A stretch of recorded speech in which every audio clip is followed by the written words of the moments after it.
Good morning, Nick Ayton, and the fifth video actually of a series about the entertainment industry.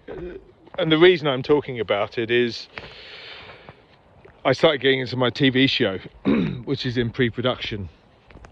And what does that mean? It means, well, the investors, the backers are happy.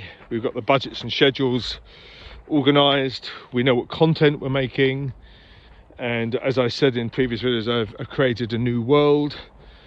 And within that world, it's multifaceted, multi-layered. So if you don't know what a world is, think of Dune, think of Star Wars, think of Harry Potter. So it's a new world, literally that. It's buildings, language, design, phraseology, terminology, machines, creatures, all of those things create a world around a look and feel, types of environments and what have you. And and that's very important because yes, you can tell a story, and the story I'm telling is being told over 10 hours, 10 episodes, and not a 90-minute film. And there's different complexities with that. But in sequencing it, I have we're going to make a pilot, and the 90-minute pilot will be episode 1, and we've already storyboarded it, and there's probably about 900 storyboards. And I've also written a prequel, which will be made into a graphic novel. And the reason to do that is really as an introduction to the new world, which is the language, the things that go on, the equipment, the genre, the whole thing is an introduction. But it's also about introductory content.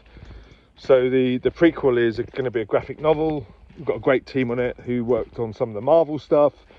And within that prequel, there'll be some background to some of the technologies. It's obviously it's a technology show because that's my background. And there's an introduction to, excuse me, to different technologies that are part of the story. And actually, behind that, I've created new technologies and new languages and all sorts of stuff. So it's the crazy world of inside Nick Ayton's head. But at the end of the day, it's a complete package. So you're not just writing a script, which is 14, 18 rewrites. I mean, it's just immensely complicated. But you do all the cast, all the backstories, you do the feel, the environment, you do all the costumes, you look at all the technology, you do all the specifications. So, the things that, because this fits in the tech thriller, little bit of sci-fi, the thing that people appreciate beyond seeing the story is all the other content. They're actually interested. And, that leads us into some of the things. So we have the TV content. And one of the things we are thinking of and working on is a direct-to-fan distribution model and different rewards and incentives for cast and crew, which I talked about in the last few videos. But then we have a graphic novel. The question is it's 2D. Should we make that 3D or even 4D?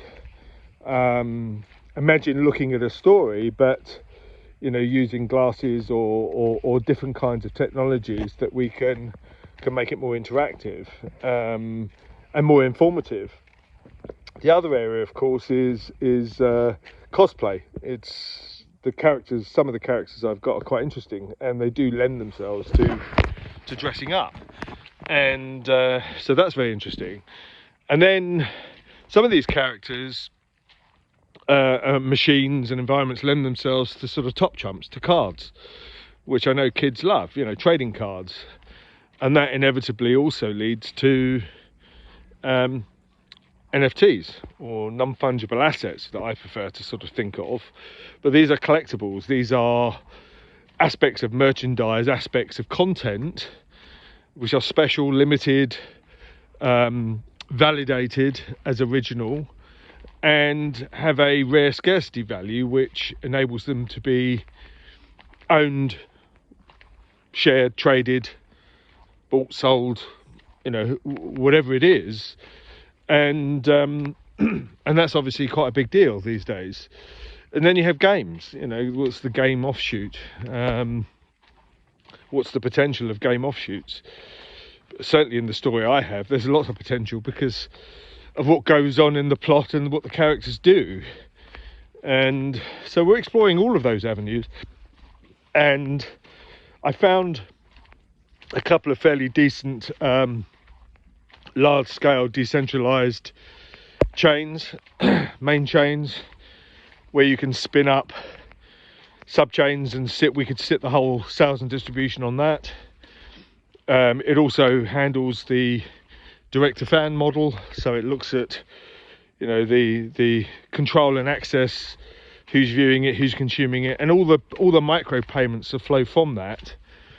And of course, we talked about earlier about getting eyeballs on the project. Well, you get the right actors, the right cast and crew, you can get eyeballs, but then we do branding and product placement, which is also very interesting, and it's just a completely different angle to monetizing and creating this this business proposition. So that's what's going on. There's a lot of moving parts, there's a lot to do, but I would say that this is the art of film and TV making these days.